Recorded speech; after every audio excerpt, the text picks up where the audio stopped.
Assalamualaikum warahmatullahi wabarakatuh. Alhamdulillah, alhamdulillahilladzi hadana lihadza wa ma kunna linahtadiya laula an hadanallah. Asyhadu an la ilaha illallah wahdahu la syarika lah. Asyhadu anna sayyidana wa nabiyyana Muhammadan abduhu wa rasuluh. Allahumma salli wa sallim wa karrim wa azim ala sayyidina Muhammadin wa ala alihi wa sahbihi ajma'in. Subhanaka la ilma lana illa ma 'allamtana innaka antal alimul hakim. Rabbi shrah li sadri wa yassir li amri wahlul 'uqdatam min lisani yafqahu qawli wa saddid lisani wahdi qalbi bihaqqi sayyidina Muhammadin sallallahu alaihi wasallam. Amma ba'du, fa ya ayyuhal hadirun wal hadirat, seluruh DKM Masjid Jami' Baitul Muhajirin, Bapak Ibu jamaah salat subuh rahimakumullah. Alhamdulillah, hari ini Sabtu 26 Sya'ban 1447 Hijriah, tepatan dengan 11 Februari 2026. Kembali Allah berikan kita nikmat iman, Islam, panjang umur dalam keadaan sehat walafiat. Taufik dan hidayah masih mengiringi langkah kita, sehingga alhamdulillah kita dapat melaksanakan kewajiban-kewajiban kita. Mudah-mudahan semuanya diterima oleh Allah Subhanahu wa taala. Salawat teriring salam tak lupa senantiasa kita curah limpahkan kepada junjungan kita baginda Nabi besar Muhammad sallallahu alaihi wasallam serta seluruh keluarganya, para sahabat dan pengikutnya hingga yaumil qiyamah. Mudah-mudahan kita semua yang hadir mendapatkan syafaat dari Nabi kita Muhammad sallallahu alaihi wasallam. Amin ya rabbal alamin. Oh, saya kira dia diaturnya digital manual ya. Saya kira pakai remote.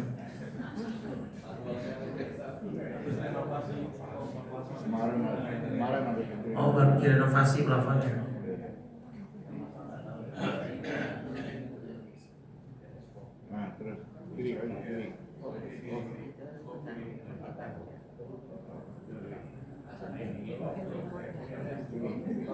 Cukup loh, agak ke sana nih.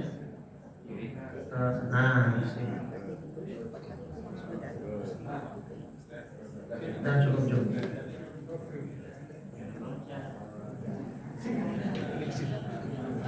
Awas keselimpat sarungnya.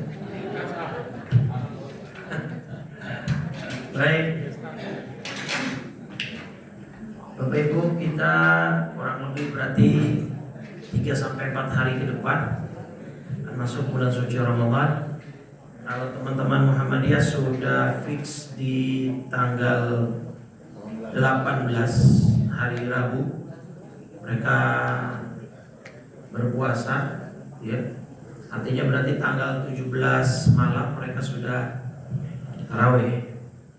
Namun kemungkinan besar pemerintah akan berbeda tahun ini awal Ramadannya. Kemungkinan besar satu hari lebih lambat, tanggal 19 kemungkinan besarnya.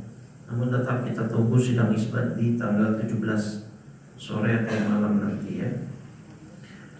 Baik, Bapak Ibu yang dimuliakan oleh Allah Subhanahu wa taala, maka bulan Ramadan besok yang kalau kita dikasih panjang umur, walaupun 2-3-4 hari ke depan kan belum tentu juga.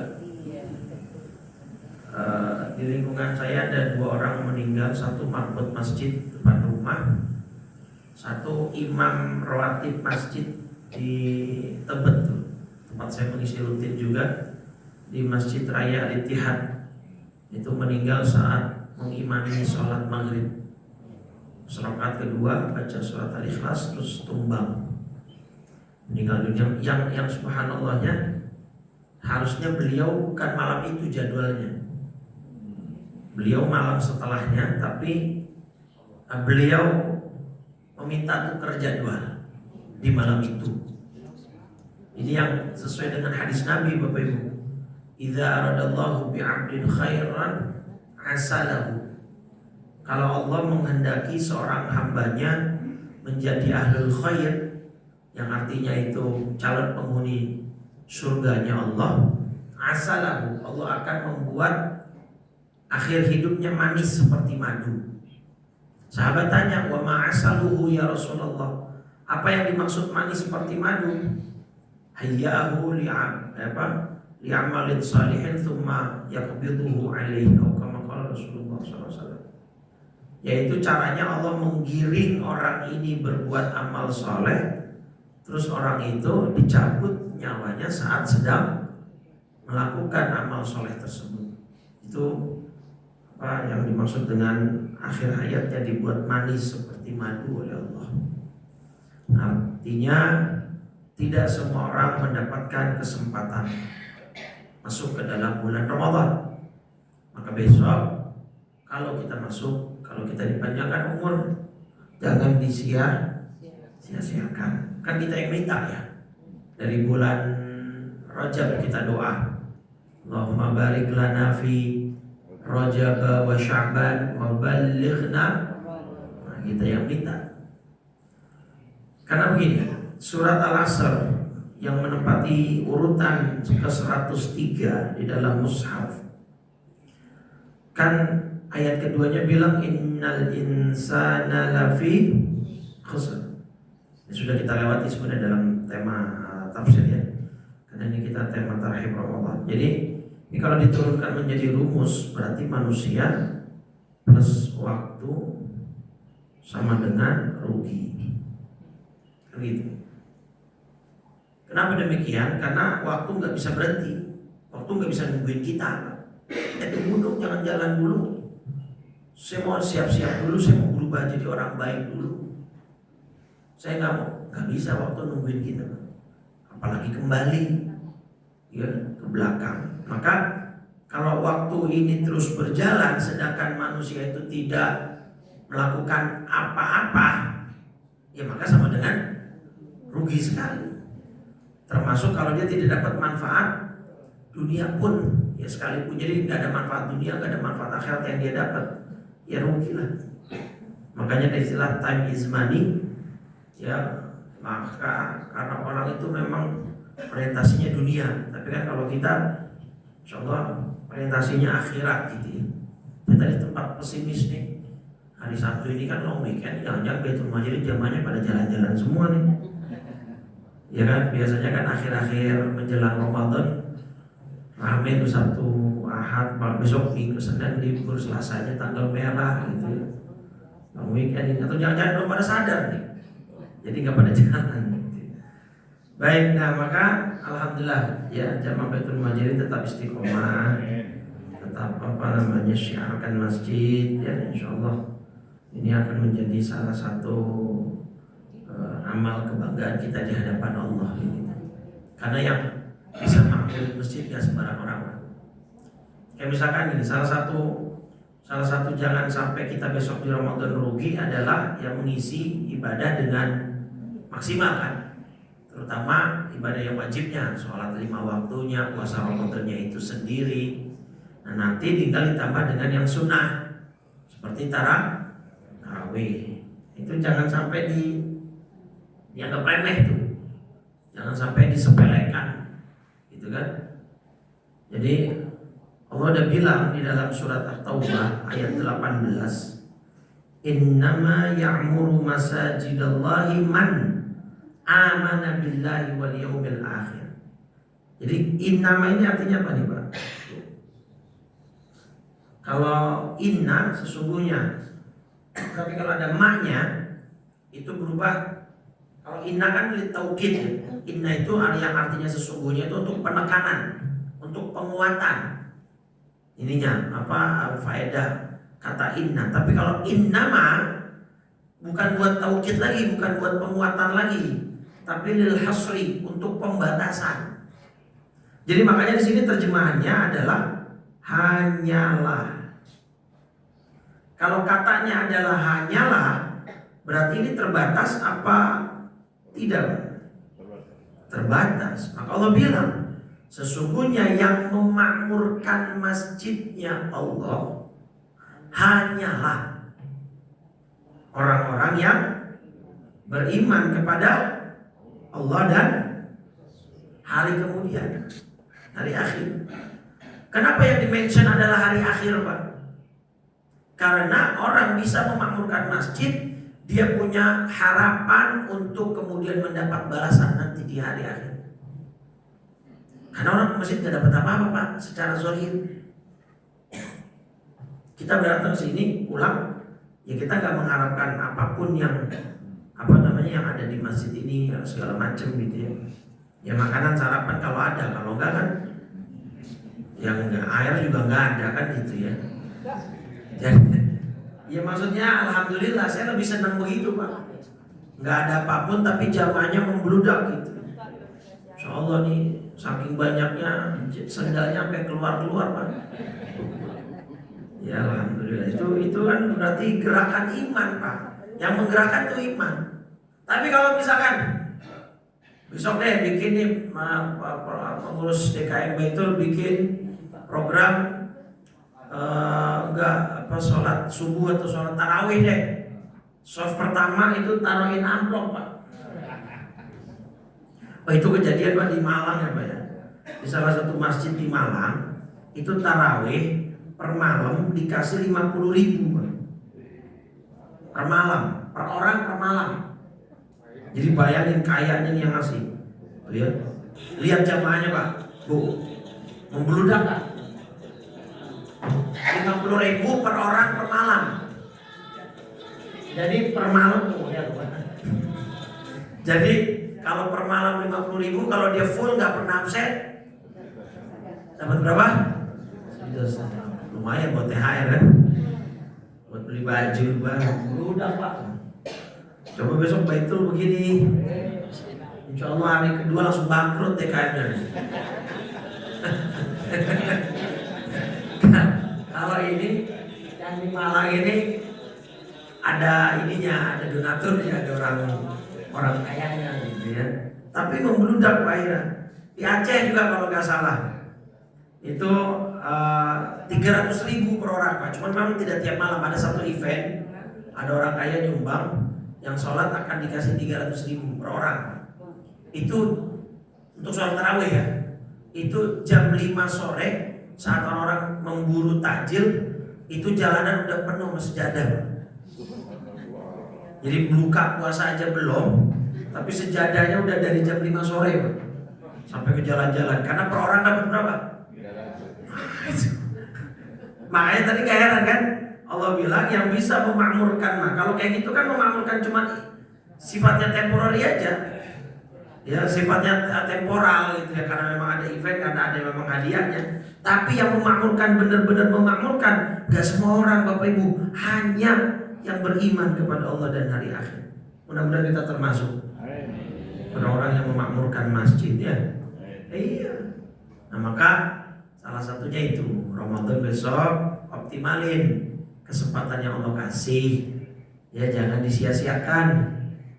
Ya, sholat sunnah, tarawih, terus apalagi etikaf, terus apalagi tilawah, tadarus ya gitu ya. Nah gini Bapak Ibu, sebenarnya Ramadan itu kita udah terbantu sekali. Ini ada hadis di riwayat Tirmidzi nomor 682. Ini kata Nabi SAW dari Abu Hurairah, "Idza kana awwalul lailatin min syahri Ramadan sufidatis syayatin wa maradatul jin." Apabila malam pertama Ramadan telah masuk, setan dan jin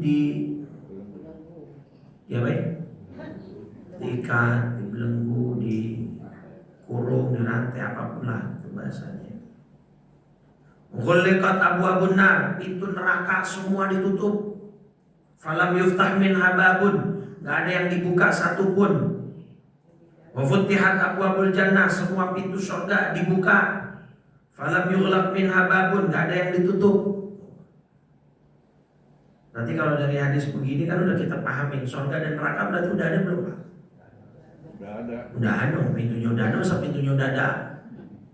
Surga nerakanya nggak ada gitu ya. Wa yunadi munadin, dan akan ada seruan, ya baghiyal khairi aqbil, wahai orang-orang pencari kebaikan sambutlah. Wa ya baghiyasy syarri aqsir, wahai orang-orang yang selalu mengerjakan kejahatan berhentilah. Nah, terus Allah bilang, Nabi bilang begini, walillahi utaqa'u minan nar, dan Allah itu punya daftar remisi orang-orang yang terbebas dari neraka. Wadzalika kullal lailatin, dan itu dilakukan setiap malam. Jadi setiap malam Allah akan membuat remisi dari orang-orang yang harusnya masuk neraka tapi tidak jadi. Mohon maaf, ASEAN sini bisa dimatiin nggak? Cara dia kekurang fit nih Pak, lagi agak sedikit meriang.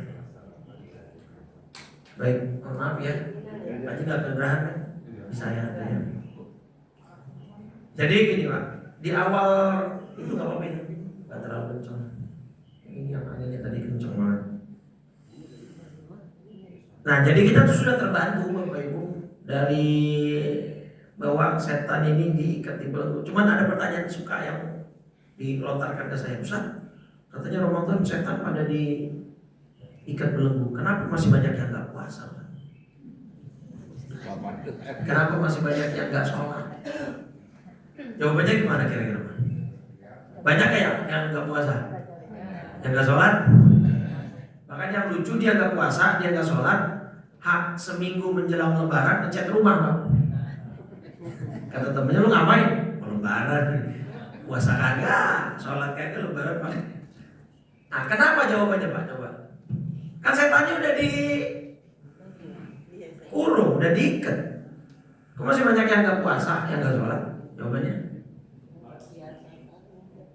Ya, nafsu kan dari awal memang sudah ada manusia. Apa jawabannya? Gini, setan itu kata sifat yang tidak hanya disematkan untuk bangsa jin.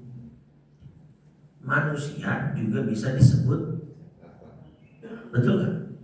Dalilnya itu udah lewatin di awal-awal banget, surat An-Nas ayat terakhir. Gimana bunyinya? An-Nas ayat terakhir. Ya agak delay ini responnya. Masih diurutin dulu. Padahal surat favorit itu. Iya, kalau sholat ya, surat andalan. Apa yang terakhir? Minal. Dan gini ya, min syarril waswasil. Jadi kita minta perlindungan dari bisikan setan yang jahat, yang bersembunyi. Nah, setan ini ngapain? Alladzi yuwaswisu, yang membisikkan kejahatan ke dalam dada manusia. Setan ini dari mana? Nah, ini dari golongan jin dan manusia. Yang lebih tegas lagi dalilnya, Al-An'am surat 6 ayat 112. Lihat, membaca kencang ntar ya. Wa kadzalika ja'alna likulli nabiyyin aduwan syayatinal insi wal jin. Dan demikianlah untuk setiap nabi kami menjadikan musuh yang terdiri dari setan-setan apa? Manusia. Baru dan jin. Jadi manusia bisa dibeli label setan. Makanya kadang-kadang orang Betawi itu kalau orang tua marah, dasar lu anak. Nah, kalau dia ngatain anaknya setan, berarti dia bapaknya setan. Jadi kenapa jawabannya? Kenapa masih banyak orang yang tidak puasa dan tidak sholat di Ramadan? Karena jangan-jangan dia sendiri sudah berubah menjadi setan. Kenapa seperti itu? Karena terlalu sering dia membiarkan nafsu dan syahwatnya ketika di bulan selain Ramadan tidak pernah dia lawan godaan setan dari bangsa jin itu. Oke Pak, sekarang saya tanya Bu, setan dari bangsa manusia dengan setan dari bangsa jin itu bahkan kalau kita analisa dan kita sepakati, lebih berat mana godaannya? Setan manusia atau setan jin? Setan jin bisa nggak narik tangan kita?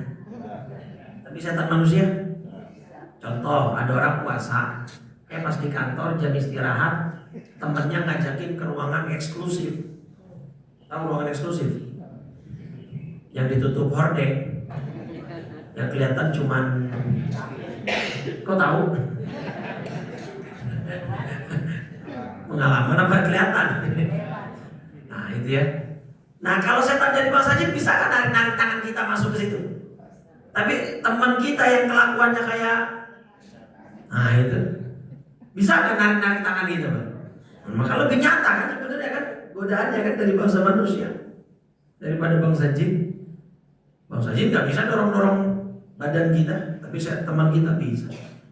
Maka betul sekali kalau Nabi bilang dinul mar'i ala dini khalili. Agama seseorang itu sangat bergantung pada agama temannya. Jadi kualitas agama seseorang itu sangat bergantung pada agama teman-temannya. Artinya teman itu gak cuma teman, Pak, relasi. Artinya pokoknya lingkungan yang ada di sekitar dia itu sangat berpengaruh. Alhamdulillah jamaah Muhajirin Baitul Muhajirin ini teman-temannya orang soleh-solehah. Vibes-nya terasa lah. Ya saya biasanya di mana-mana ceramah gerah, di sini dingin banget Pak. Ya alhamdulillah. Baik, lagi meriang nih jadi dingin banget. Oke, nah jadi kita tuh terbantukan dengan setan yang dari bangsa jin diikat-ikat ini, terbantukan sekali sebenarnya. Ya, kayak misalkan sholat. Berarti kan gini ya, sholat di Ramadan harusnya bisa lebih khusyuk daripada sholat di luar Ramadan. Karena setan dari bangsa jinnya diapain? Nah itu. Kalau setan dari bangsa manusia, alhamdulillah kalau sholat ya kita nggak terlalu inilah, karena kan sama-sama sholatnya bareng-bareng, jamaah, yang tarawehnya, yang fardunya. Jadi harusnya bisa lebih khusyuk gitu ya. Dan salah satu tips sholat khusyuk itu kan ya kita tahu apa yang kita lakuin. Makanya bagusnya itu kita tahu setiap terjemah dari ayat, surat atau bacaan sholat yang kita baca. Ketika sujud bacaannya apa, artinya apa. Ketika sholat baca surat apa, maknanya gimana. Itu kan salah satu tujuan saya ketika dulu saya memilih di sini tema tafsir juz 30 kan. Itu supaya ketika sholat terbantu, oh surat An-Nas maksudnya berarti tentang ini. Oh Al-Falaq ya arahnya menuju bahasan ini. Jadi setidaknya makna globalnya kita tahu. Kan itu tujuan utama dulu gitu ya. Tapi alhamdulillah jamaah Baitul Muhajirin, semua yang sudah kita bahas semua di luar kepala itu. Ya. Udah. Ya baik. Jadi sangat-sangat terbantu kita sebenarnya di Ramadan ini. Alhamdulillah sekali. Cuma ini ada sedikit problem kalau besok awal Ramadan ini beda. Kan kata Nabi, setan diikatnya pas awal Ramadan ya. Nanti malam Ramadan versi siapa nih besok nih? Jadi kata setan, saya diikatnya kapan jadinya nih? Gitu. Kalau misalkan beda, jadi memang Indonesia itu unik Bapak Ibu. Kalau di seluruh dunia itu cuma Indonesia doang yang bisa beda Lebaran atau beda puasa. Karena kebanyakan negara itu memasukkan kewenangan menentukan awal Syawal dan awal Ramadan itu ke pemerintah. Dan mostly kebanyakan negara Islam masih tetap pakai metode ru'yah, Pak. Even Saudi, Pak, itu tetap pakainya apa? Ru'yah, melihat gitu ya. Agak-agak lucu kalau biasanya di Idul Adha pemerintah Saudi itu nanti Idul Adha-nya bareng dengan Muhammadiyah. Kebetulan pemerintah Indonesia officially beda. Itu ramainya luar biasa tuh Pak. Pertanyaan bertubi-tubi nggak maksud saya Pak? Pemerintah Saudi dengan teman-teman Muhammadiyah sama nih misalnya Idul Adha-nya. Saudara pemerintah Indonesia beda. Itu akan ramai sekali, lebih ramai ketimbang perbedaan Idul Fitri. Kenapa? Karena kalau Idul Adha kan ada pelaksanaan ibadah haji di sana. Jadi seolah-olah patokan orang itu adalah yang namanya Idul Adha ya kita mengekor dan mengikuti Saudi. Nah itu pendapat lemah sekali. Tetap pendapat yang paling kuat adalah menentukan awal masing-masing di setiap negara masing-masing. Jadi walaupun di sana misalkan 10 Dzulhijjahnya beda dengan sini ya masalah sama sekali gitu ya. Cuman ya karena kebanyakan kita ya semangat agamanya tinggi tapi tidak dibarengi dengan pengetahuan yang mendalam dan luas sehingga akhirnya lagi-lagi menghujat pemerintah. Ya kan? Ujung-ujung ke sana tuh berasal kemenangnya sesat nih. Masa Idul Adha di sana kita di sini beda? Dari mana itu? Lihat dong Muhammadiyah. Padahal ya Muhammadiyah dan Saudi tidak saling mengekor. Kalaupun mereka bareng itu sifatnya hanya kebetulan. Karena Saudi tetap pakai ru'yah, Pak. Coba searching deh di berita Al Jazeera atau segala macam. Udah ada belum ketentuan Ramadan di Mekah Madinah kapan? Belum ada, cuma prediksi sifatnya. Karena mereka tetap menunggu akan melakukan ru'yah, melihat mereka bulan. Searching gak bakal ada ketentuan pasti gitu. Mekah dan Madinah akan puasa di tanggal ini. Secara pasti mutlak kayak teman-teman Muhammadiyah nggak ada, Pak. Karena Saudi dan banyak negara Islam lain tetap pakai metode apa? Ru'yah. Nah, memang ada wacana untuk menentukan kalender Hijriah global tuh. Yang salah satunya diprakarsai oleh Muhammadiyah di kancah internasional memang. Tapi itu pun belum menuju kata mufakat. Belum, semua negara Islam belum sepakat untuk satu kalender jelajah Hijriah global, artinya pengen disamain seluruh dunia. Nah, itu belum menuju kata sepakat gitu ya. Jadi Indonesia ini memang unik gitu ya. Bahkan kalau awal Ramadannya beda, berarti ntar Allah ini menyiapkan malaikat 2 shift untuk 10 malam terakhir, Pak. Berarti kan kalau awal Ramadannya beda, ntar 10 hari terakhir di Indonesia malamnya ganjil terus itu, Pak. Betul kan? Ganjil terus kan? Kata malaikat, malam ganjil nih di Indonesia. Turun, ayo kita tebarkan rahmat. Kata malaikat, tunggu dulu, versi siapa dulu nih? Nah, kalau versi Muhammadiyah kan malaikat yang ini turun. Versi pemerintah yang jadi unik ini. Bahkan ada beberapa jemaat minoritas sekali sampai beda 4 hari kan tahun lalu dengan pemerintah. Jemaat di mana, di Padang apa di Aceh itu ya. Yang begitu ditanya pimpinannya, Bapak kok bisa beda 4 hari dengan pemerintah? Iya, saya telepon langsung ke Allah. Lo kan viral itu, Pak. Iya kan, tahun lalu atau 2 tahun lalu lah itu. Pokoknya rame lah. Pokoknya Indonesia ini unik sekali lah, Pak. Polisi terhebat itu sebenarnya polisi kita, Pak. Gak ada di dunia polisi bisa nangkep nabi sama malaikat tuh gak ada. Cuma polisi Indonesia, Pak. Dulu malaikat Jibril, siapa? Lia Eden kan ngaku sebagai malaikat Jibril. Terus nabi palsu udah agak gitu, Pak. Ada 3 apa 4 itu. Musaddiq yang ini yang itu segala macam. Baik, nah jadi saya ingin tegaskan lagi, harusnya ibadah kita besok bisa lebih berkualitas. Harusnya. Kenapa? Karena setannya udah dibantu diikat sama Allah. Ya, sholatnya harusnya bisa lebih khusyuk, ya kan? Baca Qurannya harus lebih bisa mentadabburi lagi. Kemudian tarawihnya harusnya bisa lebih khidmat lagi. Harusnya, gitu ya. Cuman ya kadang-kadang namanya kita manusia ya, sangat berkekurangan gitu. Bahkan gini, Pak. Ini ada satu hadis yang cukup membuat berat hati saya. Di hadis Adabul Mufrad nomor 646. Kitab Adabul Mufrad, ya. Jadi Nabi naik ke atas mimbar. Mimbar itu yang ada anak tangga ya. Yang kita punya ini kan podium. Mimbar itu yang naik ke tangga, terus menghadap ke jamaah, itu namanya mimbar. Nabi naik ke atas mimbar. Di 3 anak tangga Nabi mengucap amin, Pak. Amin, amin, amin. Amin.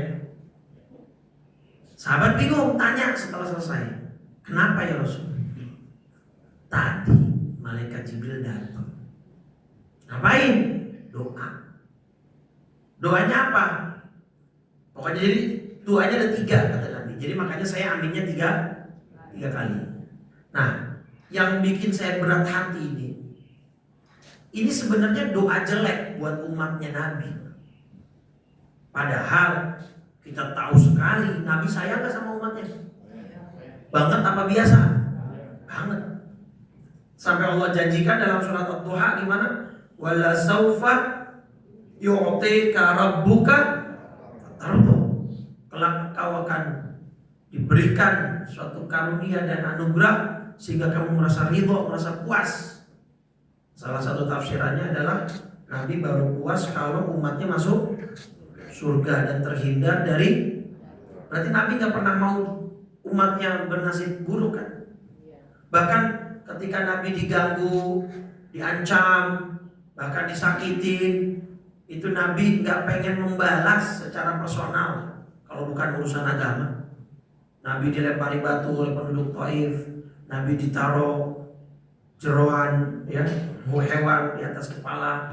Bahkan ketika dalam beberapa peperangan itu Nabi menahan darahnya agar tidak netes ke bumi, Pak. Karena kalau sekali darah Nabi netes ke bumi, bumi yang malaikat yang menjaga bumi bisa marah dan bisa berguncang itu, Pak. Jadi sebenarnya Nabi itu, alam semesta itu tunduk, Pak, di bawah Nabi. Alam semesta itu tunduk di bawah Nabi Muhammad SAW, tentu dengan izin.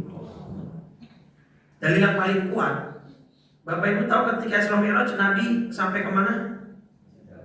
Apa itu Sidratul Muntaha? Bentuknya itu Sidratul Muntaha apa?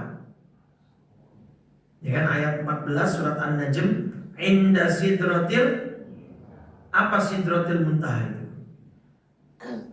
Ayo. Nah, sering dengar kan Isra Mi'raj Nabi dibawa ke Sidratul Muntaha untuk menerima perintah apa? Nah, Sidratul Muntaha itu apa bentuknya? Apa ada saungnya, ada gazebo-nya, bagaimana? Jadi sidroh ini nih pohon, Pak.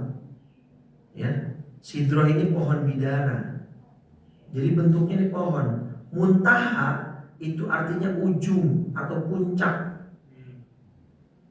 Ya. Kenapa disebut muntaha? Karena ilaihi yantahi ilmul malaikah. Misalkan ini pohonnya, pohon bidaranya misalnya. Nah, disinilah batas puncak ujung dari ilmunya para malaikat, termasuk malaikat Jibril. Apa yang ada di balik Sidratul Muntaha, malaikat Jibril pun gak bisa masuk dan gak bisa tahu. Itulah kenapa dinamakan muntaha, ujung, puncak. Kenapa? Karena di situ puncak pengetahuan para malaikat.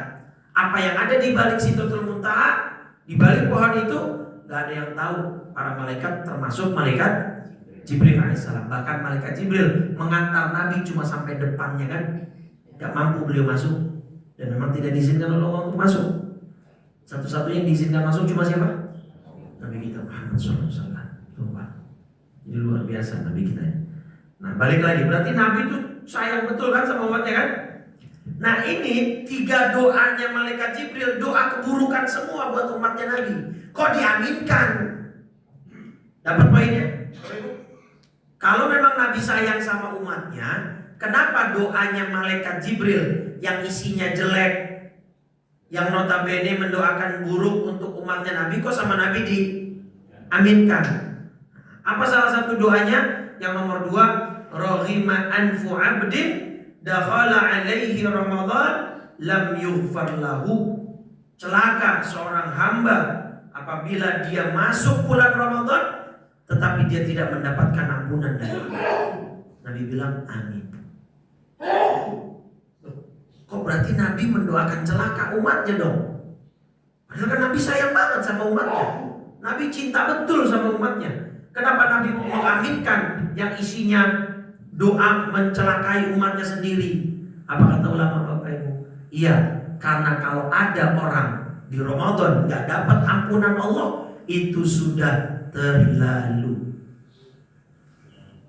Paham Pak? Dapat gak poin ini? Kenapa Nabi mengaminkan? Karena Nabi tidak terbayang ada orang masuk Ramadan, dikasih kesempatan di Ramadan, tapi dia gak dapat ampunan. Kok keterlaluan? Kenapa? Karena Allah membentangkan rahmat dan maghfirahnya dari ujung barat sampai ujung timurnya bumi. Loh, kok ada orang gak kebagian? Berarti itu orang sudah keterlaluan.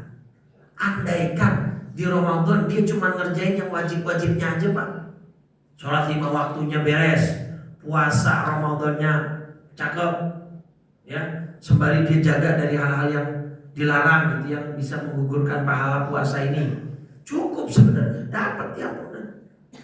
Nah, makanya kalau ada sampai orang yang nggak dapat ampunan di bulan Ramadan, berarti sudah sangat keterlaluan. Makanya Nabi tidak ragu untuk mengaminkan doanya siapa? Malaikat Jibril. Jelas ya?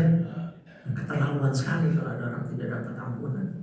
Allah tiap malam ngasih remisi kok orang yang terbebas dari neraka. Gitu ya.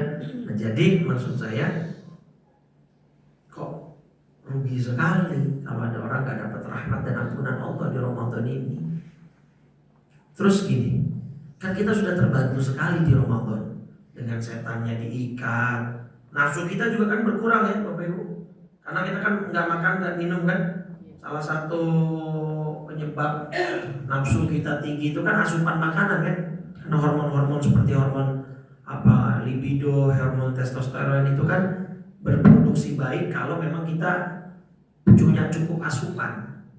Makanya Nabi hadisnya kepada para pemuda apa? Ya ma'syarus syabab, wahai para pemuda, man istata'a minkumul ba'ah, kalau kalian mampu untuk menikah maka segeralah menikah, falyatazawwaj. Tapi kalau belum mampu secara finansial, belum mampu secara mental, maka solusi dari Nabi puasa. Karena aghaddu lil basar wa ahsanu lil farj.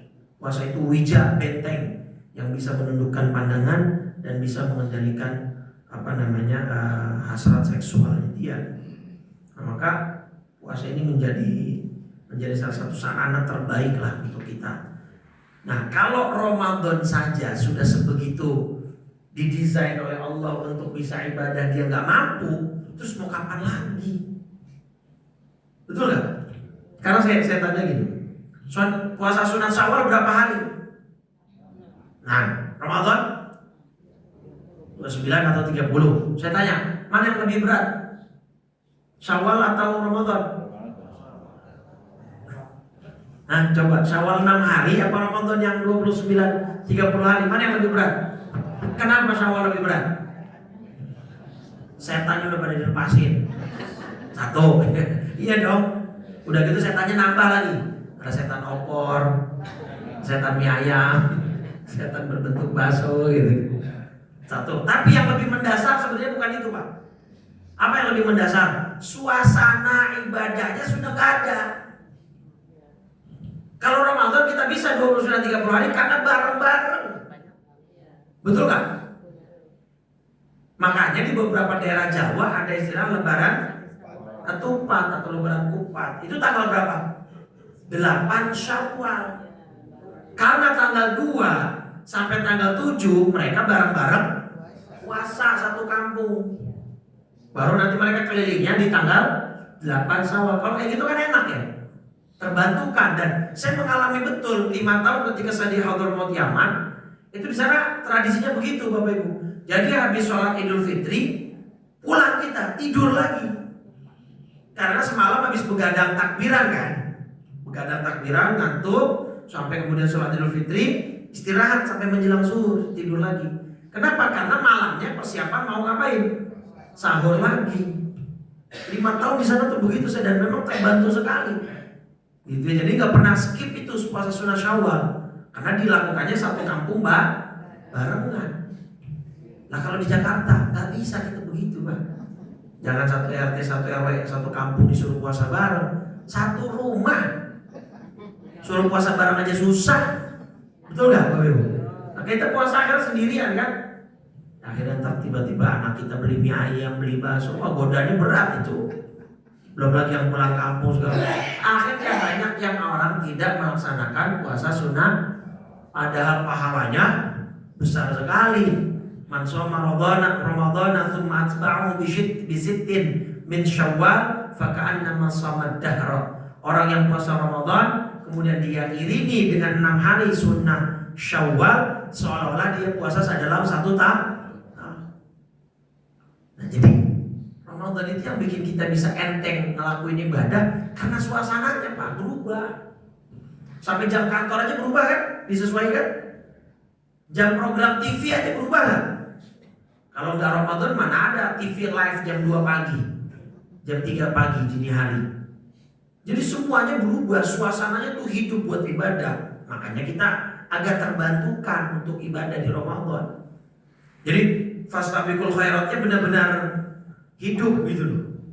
Betul gak? Nah kalau Ramadan yang begitu saja dia gak mampu untuk melakukan ibadah, sampai na'udzubillah gak dapat ampunan dari Allah, ya terus mau kapan lagi? Makanya Nabi tadi mengaminkan doanya malaikat Jibril. Karena sudah keterlaluan kalau ada orang masuk Ramadan tidak dapat ampunan.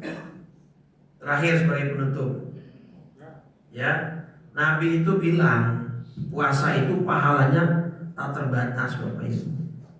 Ya, puasanya Ramadan itu pahalanya tak terbatas. Kata Nabi di hadis Muslim nomor 1151, kullu amal ibni Adam yudha'af. Semua amal anak Adam dilipat gandakan. Berapa kelipatannya? Asyru amsalihha ila 700 dhifin. 10 kali lipat sampai 700 kali lipat. Semua kebaikan, semua amal soleh potensinya segini. Illa shauma, kecuali puasa. Artinya puasa berarti minimal di angka berapa? Berarti puasa minimal di angka berapa Pak?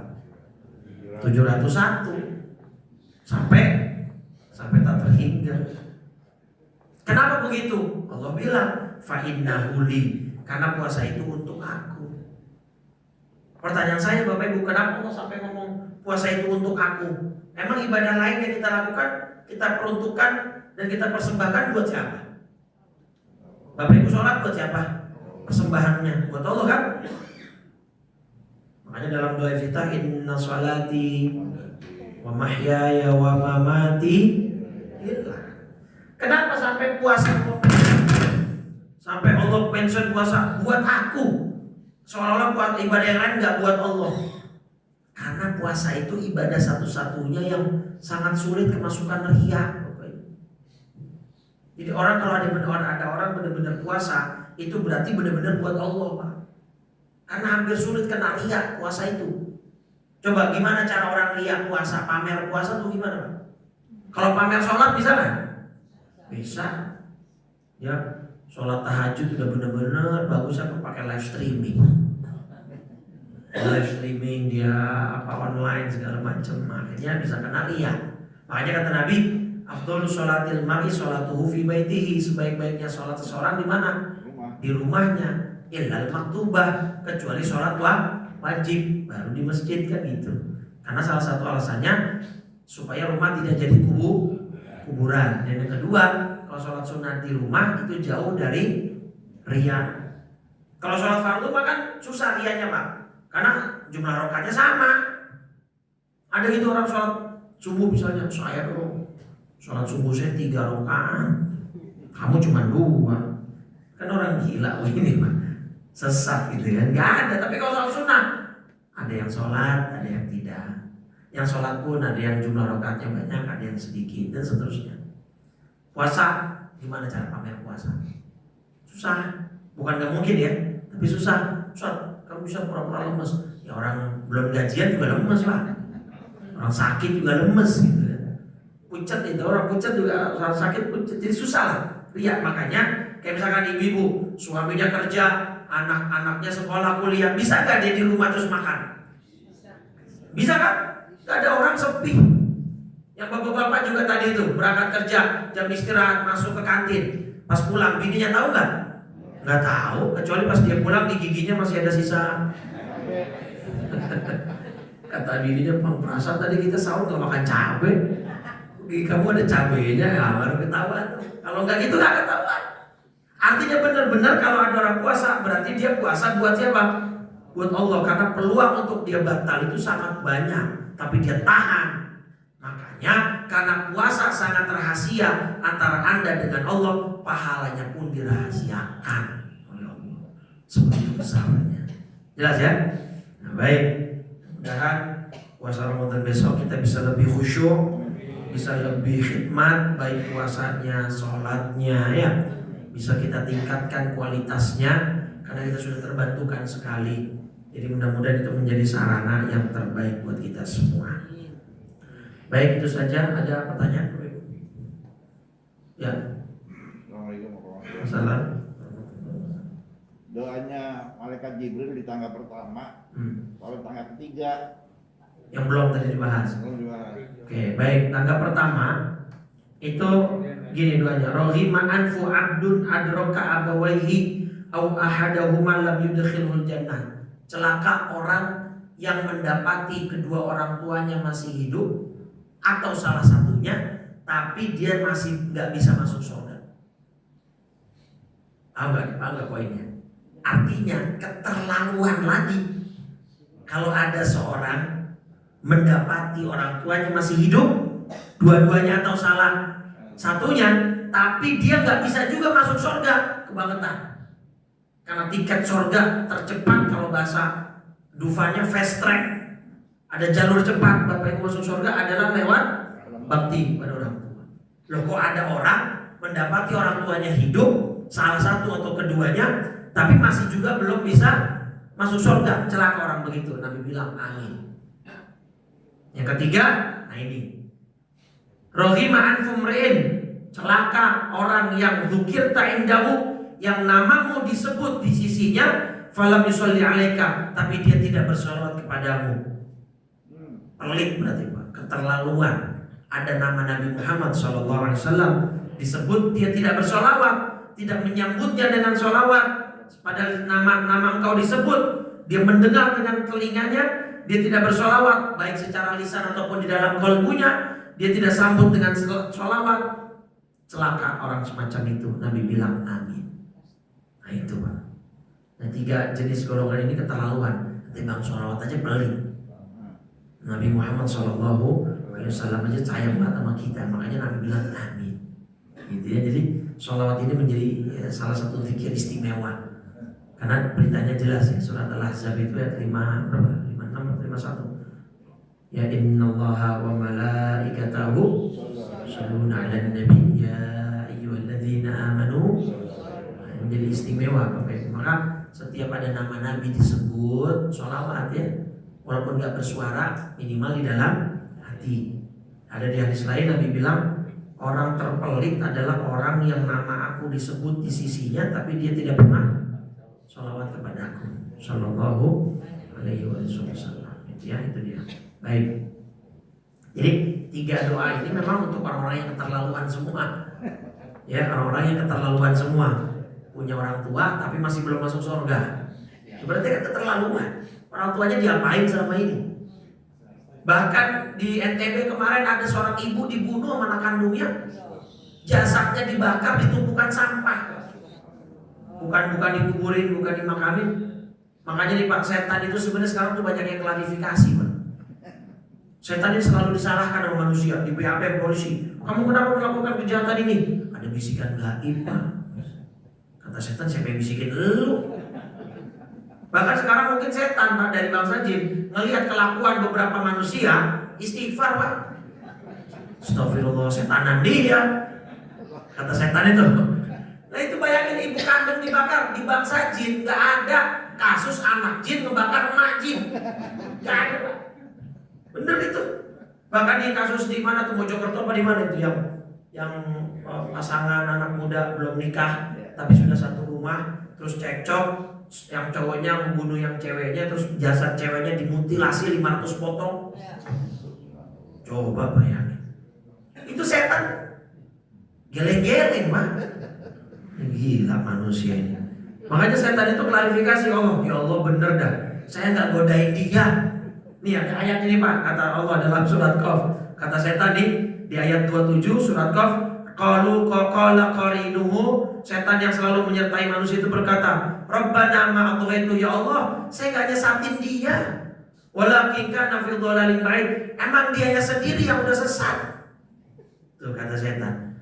Jadi setan ini merasa terzolimi sekarang Pak. Disalahin mulu dia apa-apa. Ini ada bisikan setan ini Pak. Kata setan, ji yang setan lu pakai nyala-nyalain gua, kata setan ini bangsa. Gitu. Jadi setan nggak mau disalahin Pak. Makanya jangan heran kalau di Ramadan banyak yang nggak puasa nggak sholat. Kenapa? Ya setannya dia emang. Ya naudzubillah min dari maka ayo ya kita optimalkan Ramadan besok. Baik, itu saja. Terima kasih hadirin. Ada, silakan. Singkat padat. Terima kasih Ustaz. Ya, terima kasih. Tadi Ustaz nyambung kalender hijriah global tunggal. Ya. Kalender hijriah global tunggal itu memang bagus. Ya, pertama kali muktamar di Turki, gimana umat Islam satu tanggal satu hari yang sama. Jadi nggak ada lagi kejadian orang Turki Arafah hari Rabu, Indonesia hari Kamis kan. Ya. Jadi sebenarnya mulai tahun kemarin sudah sepakat kalender hijriah global, tapi nggak semua negara. Ya. Iya, makanya saya bilang belum mufakat semua negara. Dan Muhammadiyah lebih itu, jadi sehingga ada perbedaan. Jadi sekarang Muhammadiyah kan Isma atau Penyelesaian kan jam 7 malam hari Selasa Ustaz ya. Ya. Dimanapun sebelumnya kalau dari maghrib Muhammadiyah nggak pernah akan Ramadan belum masuk kan dalam maghrib. Ya karena sudah pasti. Ya tapi sekarang karena 7 malam, tapi di Amerika jam 7 malam kan jam 6 pagi. Jadi Amerika kan nggak satu Ramadan, akhirnya satu dunia satu Ramadannya tanggal hari Rabu dimanapun di Amerika, Indonesia, Selandia baru sama ini kan bagus ini ya. Jadi satu Ramadan adalah tanggal hari Rabu ya. Kemudian besar pemerintah hari Kamis karena kalau biasanya kan sudah di malam dimanapun dia akan kelihatan. Jadi ini niat bagus, jadi sebelumnya sama, jadi nggak berubah. Beda dengan orang Masehi, Natal mereka sama harinya. Good Friday atau kenaikan Isa masih sama Jumat. Kenapa orang Muslim beda-beda? Jadi ke depan itu sudah. Baik. Jadi memang semangatnya bagus. Kenapa semua negara belum sepakat? Karena ini termasuk hal baru, Pak. Di zaman Nabi itu perbedaan justru diakomodir. Karena memang setiap negara punya matoliknya, tempat terbitnya hilal yang beda-beda. Itulah kenapa semua negara belum sepakat. Karena nggak bisa dipaksakan satu kalender hijriah karena zona waktunya saja sudah beda setiap negara, gitu kan. Dan matoliknya berbeda-beda, dan saya merasa ini akan alot. Kalau untuk disepakati seluruh dunia akan alot dan hampir mustahil untuk terwujud, gitu ya. Karena memang hampir mustahil lah, sulit sekali. Karena pemahamannya memang dari Nabi perintahnya apa? Sumu li ru'yatihi wa aftiru li ru'yatihi, berpuasalah dengan cara melihat hilal dan berlebarannya dengan cara melihat hilal. Jadi makanya tadi saya bilang even Saudi pun sampai sekarang masih ru'yah metodenya gitu. Jadi masih sangat sulit untuk menuju ke sana. Nah, cuman yang saya soroti tadi, walaupun ini belum terwujud di hampir semua negara Islam, itu kewenangan untuk menentukan awal Ramadan dan awal Syawal itu di pemerintah. Itu yang saya soroti maksudnya. Untuk supaya tidak terjadi kebingungan di orang awamnya maksudnya gitu loh Bapak Ibu. Nah, jadi supaya di bawahnya ini satu negara itu loh, kok satu negara beda. Itu kan konotasinya kayak kurang bijak gitu loh di atas kita ini berarti gitu kan. Kurang bijak menentukan. Karena yang bingung, oke lah ada metode segala macam beda-beda paham. Cuman orang awam kan nggak ngerti itu Bang. Orang awam itu ngertinya ya kalau namanya buat Ramadan ya buat kebersamaan, mestinya ya bareng-bareng duduk bareng, gimana cara solusinya. Itu sudah dari zaman Pak Yusuf Kala dulu diinisiasi. Cuma ternyata memang sulit sekali nih untuk menggabungkan dua kekuatan ormas Islam di Indonesia ini, NU dan Muhammadiyah ini, untuk menyatukan satu visi dan misi dalam penentuan ini sulit gitu. Bahkan yang lucu waktu pas di Al-Azhar pusat itu di Kebayoran, pas Idul Adha beda kalau nggak salah itu disangkain Al-Azhar ikut Muhammadiyah, nggak taunya ikut pemerintah. Jadi jamaah udah pada datang yang nggak taunya nggak ada sholat gitu, jadi kena prank gitu ya. Dan jadi kan menghindari yang begini-begini maksud saya di dalam di tahap grassrootsnya ini gitu ya. Tapi ya alhamdulillah ini sudah bagian dari khazanah negara kita ya, tinggal yang penting konsekuen. Jangan nyari puasa yang paling lambat, nyari lebaran yang paling. Nah ini bingung malaikatnya nanti nih Pak. Ikut mana lagi nih nanti nih. Puasanya yang paling lambat, satu hari lebarannya lebaran yang cepat. Wah ini ngaco lagi. Nah ini nih yang perlu diedukasi. Ya baik, ya mudah-mudahan. Apa lagi Pak? Tadi dulu buat banyak banget ya. Tadi dulu Pak. Muhammadiyah itu kan sudah diputuskan secara hisab hitungan ya. Rabu ya, Ustaz? Iya, Rabu. Tapi kenapa pada saat rapat Hilal itu Muhammadiyah juga Selalu diajak ya, selalu diajak. Itu maksudnya gimana, Ustaz? Ya bagian dari menghargai ya. Jadi mengakomodir kesatuan. Jadi kan supaya ada pandangan nih bahwa pemerintah ngambil keputusan ini tidak asal. Karena ada Pak wacana di teman-teman kalangan Muhammadiyah sendiri dan beberapa praktisi itu sampai ada yang bilang ini jangan-jangan selama ini kita beda itu ada pesanan, ada tunggangan, itu jangan-jangan ini beda nih supaya ada kepentingan. Walau alam ada, tapi saya secara hemat pribadi saya tunggal apa kepentingan apa gitu loh pemerintah untuk bikin beda 1-2 hari, kan nggak ada kepentingan yang kayaknya menguntungkan apa-apa. Jadi diundang itu sebagai bagian dari keprofesionalisan. Jadi ini kita ngambil nggak asal ini supaya semuanya mendengar paparan dari LAPAN, paparan dari tim Falakiyah, ya hitungan hilal dan lain sebagainya. Cuma beda di metode pengambilan keputusan aja kan. Kalau satu pakai hisab sudah pasti, satu pakai ru'yah. Nah nanti ru'yah sendiri kan ada imkan ru'yah, ada probabilitasnya, mungkin nggak di hilal kelihatan. Nah pemerintah Indonesia adilnya, walaupun secara hitungan tidak mungkin terlihat hilal prosesi ru'yah tetap dilakukan. Tapi Ibu kalau ingat Ramadan tahun lalu itu malam pertama kita telat tarawihnya. Ingat nggak? Itu menjadi sejarah di mana-mana malam tarawih pertama biasanya penuh, membludak. Puasa tahun kemarin kalau Bapak Ibu, kenapa saya ingat? Karena saya malam pertama ada jadwal. Itu sepi masjid. Kenapa? Karena pengumuman awal Ramadannya telat. Karena menunggu yang dari ujung Indonesia melihat hilal ternyata terlihat. Jadi isya azan itu belum ada pengumuman nih. Jadi jamaah bingung akhirnya keburu pulang. Begitu pengumuman tok bahwa malam ini tarawih, hujan lebat. Kalau Bapak Ibu ingat tuh malam pertama. Akhirnya banyak jamaah yang gak balik lagi ke masjid karena kebentur hujan itu ya, lebat ya, itu kayak gitu. Jadi tetap dilakukan prosesi ru'yahnya walaupun secara imkaniyah mungkin probabilitasnya kecil, tetap dilakukan. Barangkali ada yang melihat gitu ya. Baik. Dari Bapak jadi ya.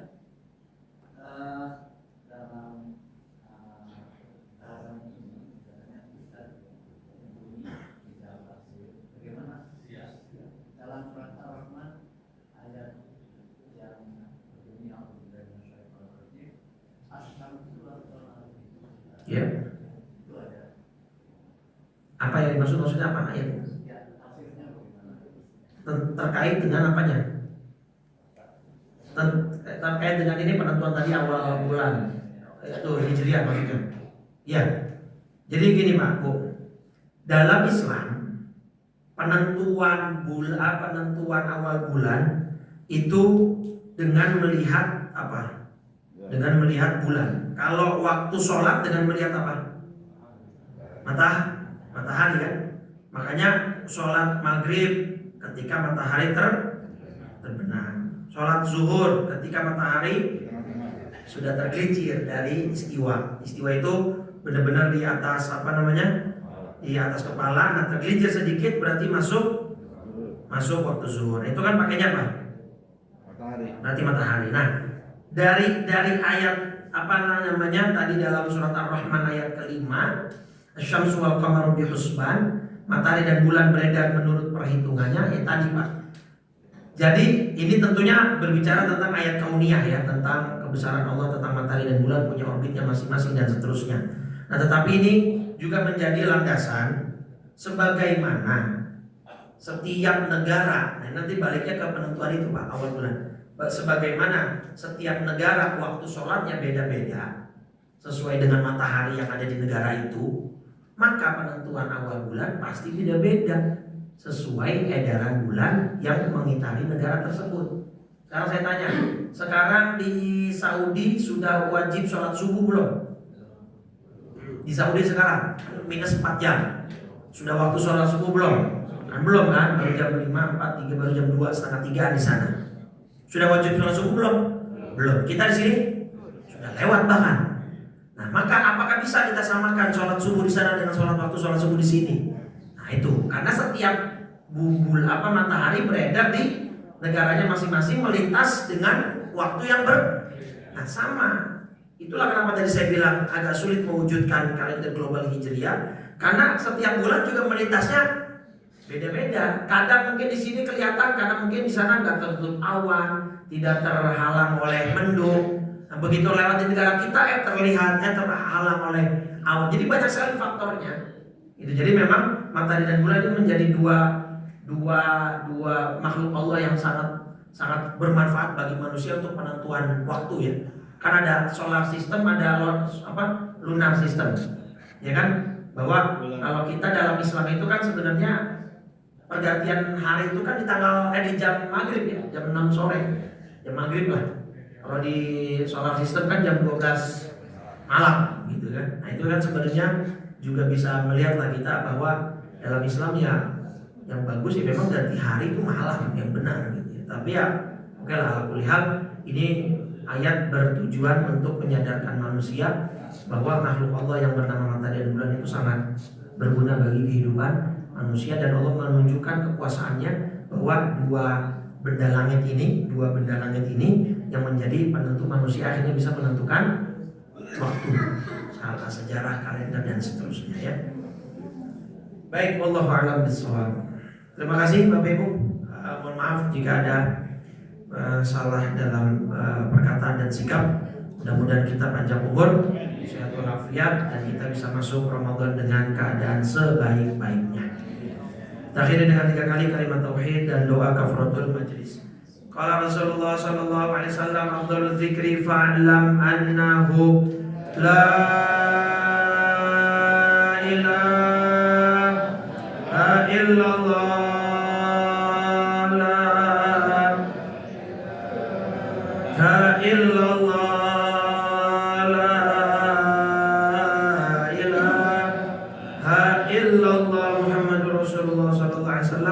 Kalimatu haqqin 'alaiha nahya 'alaiha namut wa biha nub'atsu insyaallah ta'ala minal aminin. Alhamdulillahirabbil alamin. Allahumma shalli 'ala sayyidina Muhammadin wa 'ala ashabihi ajmain. Allahumma barik lana fi baqiyati sya'ban wa ballighna ramadan fi sihhatin wa khairin wa lutfin wa 'afiyah innaka 'ala kulli syai'in qadir. Rabbana la tuzigh qulubana ba'da idh hadaytana wa hab lana min ladunka rahmah innaka antal wahhab. Ya muqallibal qulub tsabbit qulubana wa qulub auladina wa banatina ala dinika wa ta'atik. Ya muhawwilal hawli wal ahwal hawil ahwalana ila sahil hal. Rabbana atina fid dunya hasanah wa fil akhirati hasanah wa qina adzabannar. Sallallahu ala sayyidina Muhammadin wa ala alihi washabbihi wasallam walhamdulillahi rabbil alamin. Subhanakallahumma wa bihamdika asyhadu an la ilaha illa anta astaghfiruka wa atubu ilaik. Assalamualaikum warahmatullahi wabarakatuh.